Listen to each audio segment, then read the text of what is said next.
Scientist को देखते हैं जो अल्जाइमर नामी बीमारी का इलाज ढूंढ रहा था, क्योंकि उनके पिता भी अल्जाइमर बीमारी के शिकार थे। विल का उसके पिता के अलावा इस दुनिया में और कोई नहीं था, इसीलिए वह हर हाल में अल्जाइमर नामी बीमारी की दवा बनाना चाहता था। अल्जाइमर एक ऐसी बीमारी है जिसमें धीरे धीरे मरीज की याददाश्त कमजोर होने लगती है और एंड में वह इंसान अपना नाम तक भूल जाता है। अब विल का इस दुनिया में अपने फादर के अलावा और कोई था भी नहीं, इसलिए वो अपने फादर को खुद से दूर होते नहीं देख सकता था। विल दिन रात मेहनत करके फाइनली एक दवा बना लेता है, लेकिन सबसे पहले इंसान पर इस दवा को टेस्ट करना एक रिस्की काम था। इसलिए यह दवा सबसे पहले एक फीमेल चिंपैंजी पर टेस्ट किया जाता है, और जो रिजल्ट सामने आया उसने सबको हिलाकर रख दिया। इस दवा से वो फीमेल चिंपैंजी बहुत ज्यादा इंटेलिजेंट हो जाती है। विल जब उसकी इंटेलिजेंस देखता है तो उसे बहुत पसंद है, खुशी होती है, और अब वो इस दवा को इंसानों पर इस्तेमाल करना चाहता है। विल सबसे पहले यह बात अपने सीनियर को बताता है, और उसके बाद बोर्ड ऑफ मेंबर्स की एक मीटिंग रखी जाती है, जहां पर वो अपनी प्रेजेंटेशन दे रहा होता है। विल की इस नई दवा से सब के सब बहुत खुश होते हैं, क्योंकि इसके रिजल्ट्स बहुत ज्यादा पॉजिटिव थे। विल की प्रेजेंटेशन के दौरान दूसरी तरफ उस फीमेल चिंपैंजी को दिखाया जाता है जिसके ऊपर विल है कि दवा को इस्तेमाल किया गया था। वहां पर एक वर्कर आता है जो उसे वहां से दूसरी जगह शिफ्ट करना चाहता है, लेकिन आज उस चिंपैंजी का नेचर थोड़ा अलग था। वह उस जगह से दूसरी जगह शिफ्ट नहीं होना चाहती थी। जब वर्कर जबरदस्ती करता है तो उस चिंपैंजी को बहुत गुस्सा आता है। वह उस वर्कर का हाथ पकड़ लेती है और उसके बाद वहां से निकलकर चारों तरफ तोड़ फोड़ करना शुरू कर देती है। वो काबू से बाहर हो गई और उस जगह पहुंच जाती है जहां पर बोर्ड ऑफ मेंबर्स की मीटिंग चल रही होती है। यहां पर विल चाहकर भी उसे कंट्रोल नहीं कर पाता, क्योंकि यह चिंपैंजी बहुत ज्यादा गुस्से में होती है। इसलिए इस चिंपैंजी को गोली मारनी पड़ती है, जिससे उस चिंपैंजी की मौके पर ही मौत हो गई। इस हादसे के बाद बोर्ड के मेंबर्स ने यह माना कि विल की दवा की वजह से यह चिंपैंजी अग्रेसिव हो गई थी, और अब चिंपैंजी की मौत के साथ साथ विल का यह पूरा का पूरा एक्सपेरिमेंट भी पूरी तरह से खत्म हो गया है। बोर्ड के मेंबर्स ने लैब में रखे सारे चिंपैंजी को मारने का हुक्म दिया, क्योंकि उन पर भी विल की बनाई हुई दवा का इस्तेमाल किया गया था। हालांकि विल अपने बॉस को कन्विंस करने की कोशिश करता है कि मेरी दवा में कोई प्रॉब्लम नहीं है, लेकिन उसका बॉस साफ साफ मना कर देता है। वह कहता है कि अगर तुम्हारी दवा में प्रॉब्लम नहीं होती तो वह चिंपैंजी इतना ज्यादा अग्रेसिव नहीं होती। विल की 5 सालों की एक्सपेरिमेंट अब बाय डे अब गो क्या जाया हो गई थी। वो अंदर लैब की तरफ जाता है, तभी उसके पास लैब का केयरटेकर आता है और उसे बताता है कि आपकी दवा में कोई भी प्रॉब्लम नहीं है। दरअसल चिंपैंजी आपकी दवा की वजह से अग्रेसिव नहीं हुई थी, बल्कि उसने उसी वक्त एक बच्चे को जन्म दिया था, जिस वजह से वह गुस्से में आ गई थी, क्योंकि उसे वहां से शिफ्ट किया जा रहा था। और अब विल को पूरी बात समझ में आ जाती है। वो वर्कर उसे कहता है कि मैंने बॉस के कहने पर उन सारे चिंपैंजीज को मार दिया और उस बच्चे को भी नहीं मार पाया जो अभी अभी पैदा हुआ है। उसके बाद विल बिना किसी को बताए चुपके से उस बच्चे को अपने घर ले आता है, जहां पर विल के फादर भी होते हैं। और यहां पर हमें दिखाया जाता है कि यह चिंपैंजी का बच्चा छोटा तो है, लेकिन उसका दिमाग इंसानों की तरह तेज है।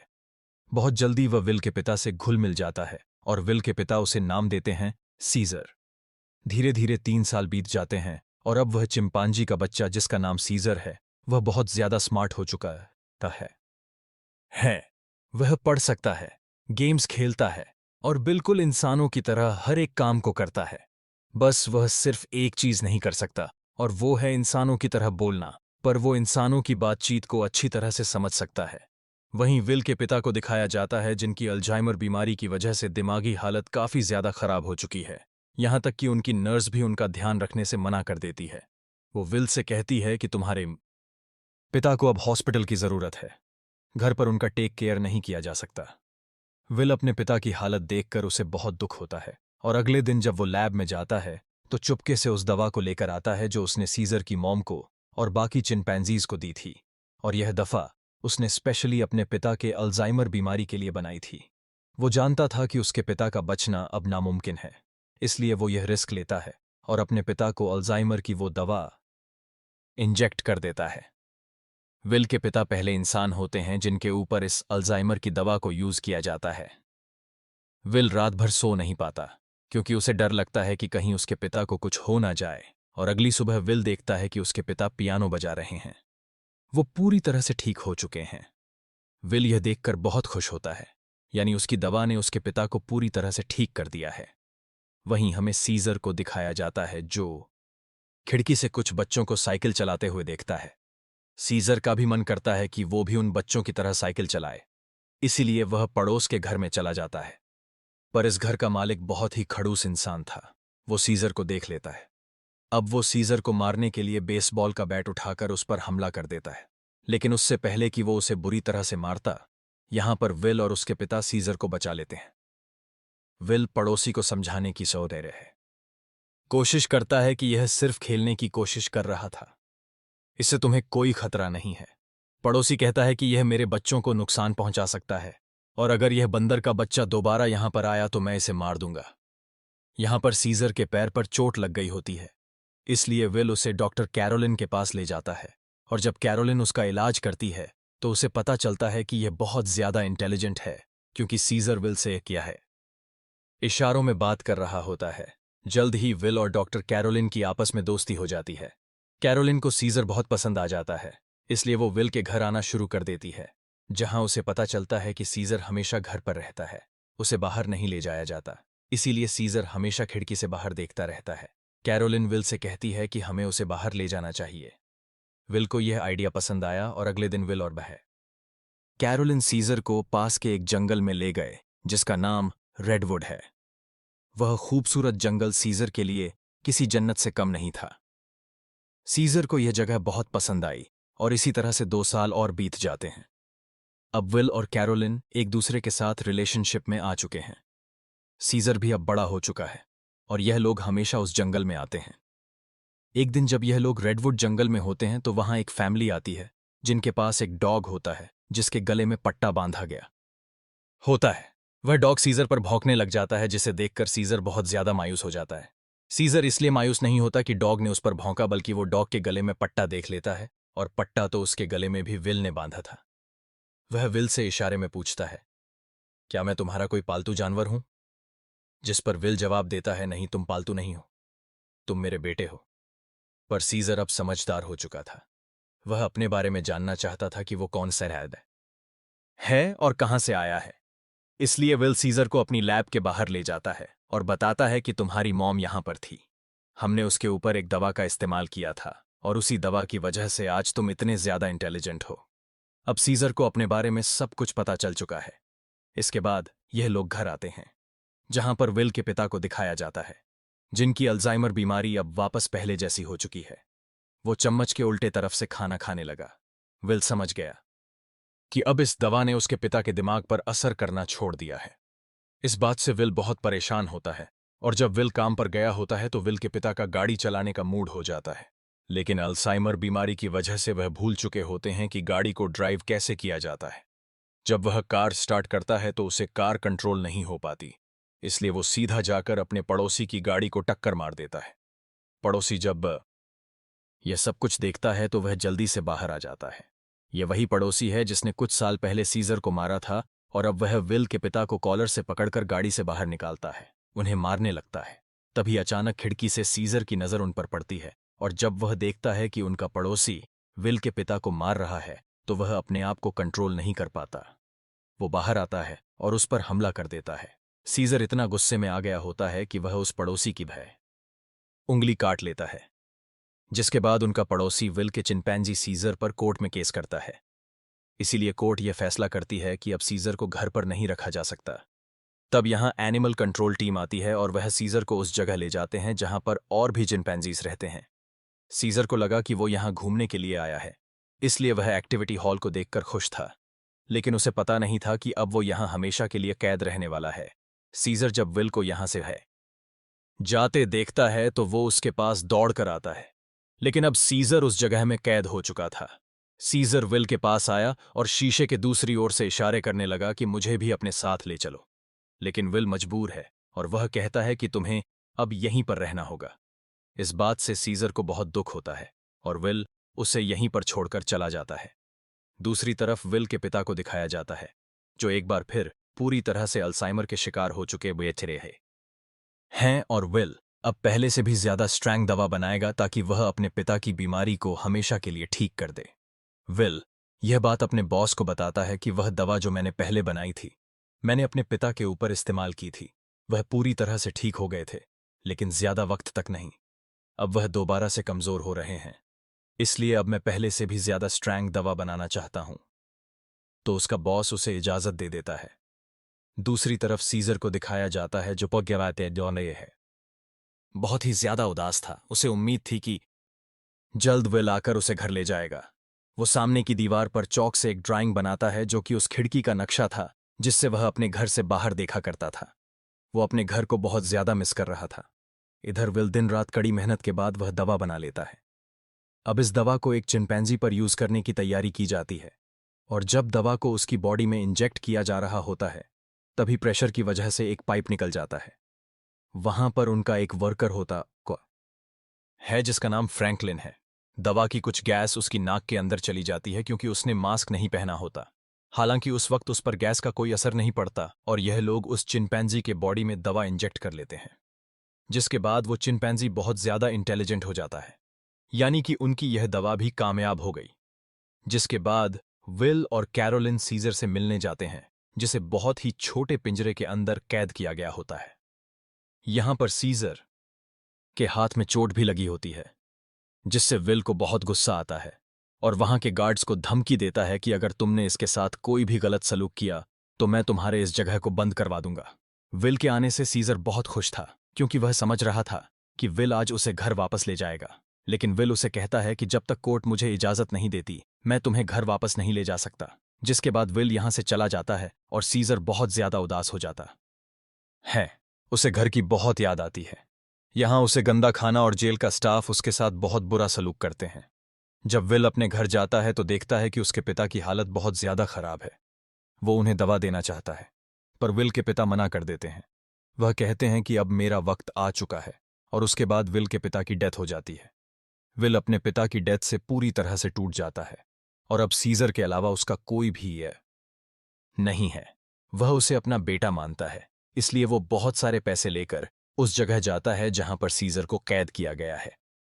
वहां का जो हेड होता है विल उसे बहुत सारे पैसे देता है और कहता है कि मैं सीजर को अपने साथ ले जाना चाहता हूं। उस जगह का हेड इतने सारे पैसे देखकर विल की बात मान जाता है। विल सीजर के पास आया और उसे अपने साथ चलने को कहा, लेकिन सीजर दरवाजा बंद कर देता है क्योंकि अब वह विल के साथ नहीं जाना चाहता। हालांकि सीजर को विल से है बिछड़ने का दुख तो था, लेकिन अब वह किसी का पालतू बनकर जिंदगी नहीं गुजारना चाहता था। वो अपने साथ साथ उस जगह में बंद बाकी चिंपैंजीज को भी आजाद देखना चाहता था। जिसके बाद विल को लौटना पड़ता है। रात को उस जगह काम करने वाले एक लड़के के कुछ दोस्त यहां पर चिंपैंजीज को देखने के लिए आते हैं, और जब इनमें से एक लड़का सीजर के पास आता है तो सीजर उसे पकड़कर अपनी तरफ खींचता है और उसकी जेब से चाकू निकाल लेता है। उस चाकू से सीजर रात को अपने सेल का गेट खोल लेता है। उसके बाद वह सेल से निकलकर चुपके से छत के रास्ते से होते हुए सीधा विल के घर पहुंच जाता है, जहां पर उसे वो नई दवा मिल जाती है जो विल ने अल्जाइमर के नए पेशेंट्स के लिए बनाई थी। और अब इस दवा को लेकर वापस वो उसी जगह आ जाता है जहां पर बाकी चिंपैंजीज को कैद किया गया है, और वहां पर उस दवा को खोल देता है जिससे सारी की सारी गैस चिंपैंजीज इनहेल कर लेते हैं। जिसके बाद सबके सब चिंपैंजीज सीजर की तरह इंटेलिजेंट हो जाते हैं। उनके अंदर सोचने समझने की शक्ति आ जाती है, और सीजर का पहला मिशन भी यही था कि सब चिंपैंजीज मेरी तरह इंटेलिजेंट हो जाए, तभी हम सब इस जगह से भाग पाएंगे। और वो ऐसा करने में कामयाब हो गया। लेकिन दूसरी तरफ फ्रैंकलिन, जिसका गलती से वो गैस नाक के जरिए अंदर चली गई थी, उसकी डेथ हो जाती है। इसका मतलब यह है कि यह दवा सिर्फ चिंपैंजीज पर असर करती है और इंसानों को यह दवा मार देती है। वहीं सीजर को दिखाया जाता है जो अब बाकी चिंपैंजीज के साथ उस जगह से भागना चाहता है। लेकिन तभी वहां का एक वर्कर जो सब चिंपैंजीज को बहुत टॉर्चर किया करता था वो आ जाता है, और जब वह अपनी करंट वाली स्टिक से उन्हें करंट लगाने की कोशिश करता है तो सीजर उसका हाथ पकड़ लेता है। वो कहता है कि अपने गंदे हाथ मुझसे दूर रखो, और यहां पर पहली बार सीजर बोलता है नो। इसके बाद सीजर उसे पंच मारकर वहीं पर गिरा देता है और बाकी सब चिंपैंजीज को आजाद कर देता है। वो वर्कर उठकर एक बार फिर से अपनी इलेक्ट्रिक स्टिक लेकर उनकी तरफ बढ़ता है, लेकिन सीजर उस पर प्रेशर से पानी खोल देता है जिससे उसे करंट लगने से उसकी मौत हो जाती है। इसके बाद सीजर सब चिंपैंजीज को लेकर पास के एक जर में पहुंच जाता है। वो वहां के सभी चिंपैंजीज को आजाद करके अपनी टीम में शामिल कर लेता है, और अब यह सब के सब विल की लैब में पहुंच जाते हैं। वहां पर भी बहुत सारे चिंपैंजीज होते हैं। यह उन्हें भी आजाद कर देते हैं, और अब इन सबकी एक टीम बन चुकी है। वहीं विल, जिसे सीजर की बहुत ज्यादा याद आती है, वह उस जगह कॉल करता है जहां पर सीजर को कैद कर रखा गया था। पर उसका कॉल कोई रिसीव नहीं करता, इसलिए वह जल्दी से कैरोलिन के साथ वहां पर पहुंच जाता है। वो देखते हैं कि यहां पर तो एक भी चिंपैंजी मौजूद नहीं। तभी उन्हें एक जख्मी वर्कर दिखाई देता है। विल उससे पूछता है कि यहां पर क्या हुआ। वह बताता है कि तुम्हारा सीजर सबको अपने साथ ले गया, और वह पहली बार बोला भी था। यह सुनकर विल बहुत ज्यादा परेशान हो जाता है और अब वह समझ जाता है कि सीजर अपने सभी साथियों के साथ रेडवुड जा रहा है, जहां पर बचपन में उसे ले जाया करता था। सीजर शहर के रास्ते से अपने साथियों के साथ आगे की तरफ बढ़ रहा होता है। रास्ते में एक ब्रिज आता है, जहां पर पुलिस उनका रास्ता रोक लेती है, और इसके बाद चिंपैंजीज और पुलिस के बीच में एक बहुत बड़ी फाइट होती है। हालांकि सीजर का मकसद इंसानों को चोट पहुंचाना नहीं था, बल्कि अपने चिंपैंजी भाइयों को आजाद करके उन्हें रेडवुड जंगल तक पहुंचाना था। उनके ऊपर हेलीकॉप्टर से हमला किया जाता है, और जब सीजर को नुकसान पहुंचने वाला होता है तो तभी वहां पर एक गोरिल्ला हेलीकॉप्टर के ऊपर कूद जाता है और हेलीकॉप्टर को क्रैश कर देता है, जिससे उसकी जान चली जाती है। और तभी वहां पर कोबा नामी चिंपैंजी आता है। कोबा वही चिंपैंजी है जिसकी बॉडी पर लैब में एक्सपेरिमेंट किया गया था, जो उस आदमी को मार देता है जो हेलीकॉप्टर से उन पर गोलियां चला रहा था। यहां जब एक गोरिल्ला पुलिस वाले को चीरने वाला था, तब सीजर उसे रोक लेता है, क्योंकि सीजर पुलिस वालों को रोकना चाहता था, उन्हें मारना नहीं। अब ये सब के सब ब्रिज को क्रॉस कर रेडवुड पार्क पहुंच जाते हैं, जहां पर विल भी कुछ देर में पहुंच आए थे। जाता है, वो सीजर को आवाजें देने लगता है। इस दौरान एक दूसरा चिंपैंजी विल पर हमला करने वाला होता है कि तभी सीजर उसे रोकता है। विल सीजर से कहता है कि तुम मेरे साथ घर चलो, नाराजगी छोड़ दो, नहीं तो पुलिस तुम सबको मार देगी। सीजर विल को अपने गले लगाता है और उसके कान में कहता है कि अब यही मेरा घर है, और विल समझ जाता है कि सीजर को उसकी दुनिया मिल चुकी है, वह उसके साथ लौटकर नहीं आएगा। विल सीजर से कहता है, ठीक है, यह तुम्हारी जिंदगी है, जी लो इसे। जिसके बाद विल सीजर को यहीं छोड़कर चला जाता है। अब सीजर और उसके साथियों की यह एक नई दुनिया है और सीजर इन सब का लीडर है। वहीं हमें विल के पड़ोसी को दिखाया जाता है, जिसकी उंगली सीजर ने काटी थी, और अचानक उसकी नाक से खून निकलने लगता है। दरअसल फ्रैंकलिन, जो विल का कोलीग था जिसने एक्सपेरिमेंट के दौरान गैस इनहेल कर ली थी, वो यह सब कुछ बताने के लिए विल के घर वो थे आया था। लेकिन विल घर पर ना होने की वजह से फ्रैंकलिन उसके पड़ोसी के पास गया। अचानक उसे खांसी आई, जिससे खून के छींटे उसके ऊपर गिर गए, और अब यह भी उस वायरस से इन्फेक्टेड है। दरअसल यह एक पायलट होता है जो कि इंटरनेशनल फ्लाइट्स उड़ाता है। इसका मतलब यह वायरस पूरी दुनिया में फैला देगा, जिससे पूरी दुनिया बदल जाएगी, और होता भी ऐसा ही है। इस मूवी का सेकंड पार्ट 2014 में आया था, जिसमें दिखाया जाता है कि वायरस को फैले हुए आज 10 साल हो चुके हैं, और दुनिया से इंसानों की बहुत बड़ी आबादी खत्म हो चुकी है। जहां एक तरफ इंसानों की आबादी कम हो रही थी, दूसरी तरफ चिंपैंजीज की जनरेशन बढ़ती जा रही थी। यह सभी उस जंगल में पूरी तरह से फैल चुके थे, और वह सभी अब पहले से भी ज्यादा स्ट्रैंग हो चुके थे। यहां हमें सीजर को दिखाया जाता है। वो अब भी सभी चिंपैंजीज का लीडर है, और इस जंगल में सीजर का ही राज चलता है। इस जंगल में अब इंसानों का आना मना है। सीजर का अब एक बेटा हो चुका है जिसका नाम ब्लू आई है। एक दिन सीजर का बेटा जब अपने दोस्त के साथ जंगल में घूम रहा होता है, तभी उनके सामने एक इंसान आ जाता है जो जंगल में अपनी टीम के साथ हाइड्रोइक डैम देख रहा होता है, ताकि पूरे शहर को इलेक्ट्रिसिटी दोबारा से दी जा सके, और यह डैम चिंपैंजीज के इलाके में है। वो आदमी जब सीजर के बेटे ब्लू आई और उसके दोस्त को देखता है तो वो बहुत ज्यादा डर जाता है और अपनी गन निकाल लेता है। सीजर का बेटा भी गुर्राने लगता है। वो आदमी डर कर गोली चला देता है, जिससे सीजर के बेटे का दोस्त घायल हो जाता है। गोली की आवाज सुनकर सभी चिंपैंजीज यहां पर आ जाते हैं। साथ ही जिस आदमी ने गोली चलाई होती है उसके साथी भी आ जाते हैं, जो यहां पर डैम ढूंढ रहे होते हैं। चिंपैंजीज उन्हें मारना चाहते हैं। वह सब उन लोगों पर बहुत ज्यादा गुस्सा होते हैं। तभी इंसानों के ग्रुप का लीडर आगे आता है, जिसका नाम मैल्कम है। वो सीजर से बात करता है। वो उसे बताता है कि हम यहां पर किसी को नुकसान पहुंचाने के लिए नहीं आए, हम तो बस यहां सिर्फ शहर की बिजली ठीक करने के लिए डैम ढूंढ रहे हैं।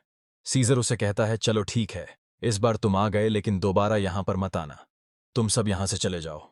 अब वो सब के सब यहां से चले जाते हैं, और इन्हीं चिंपैंजीज में जो कोबा होता है, जिसके ऊपर कभी इंसानों ने एक्सपेरिमेंट्स किए थे, जो इंसानों से बहुत ज्यादा नफरत करता है, वो सभी चिंपैंजीज से कहता है कि इंसान दोबारा से हमारे इलाके में आ गए हैं, वह हमें फिर से नुकसान पहुंचाएंगे। इसलिए इंसानों को हमें अपनी ताकत दिखानी होगी। और सीजर भी अब उसकी बातों में आ जाता है और यह सब तय करते हैं कि यह इंसानों की बस्ती में जाएंगे।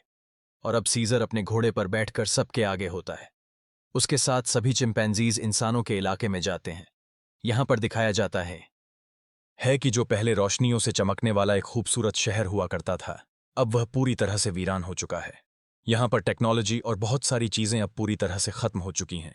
सीजर अपनी पूरी सेना को लेकर इंसानों के इलाके में पहुंच जाता है, जहां पर मैल्कम एक बार फिर से सीजर के सामने आता है और वह सीजर से कहता है कि हम तुमसे माफी मांग चुके हैं।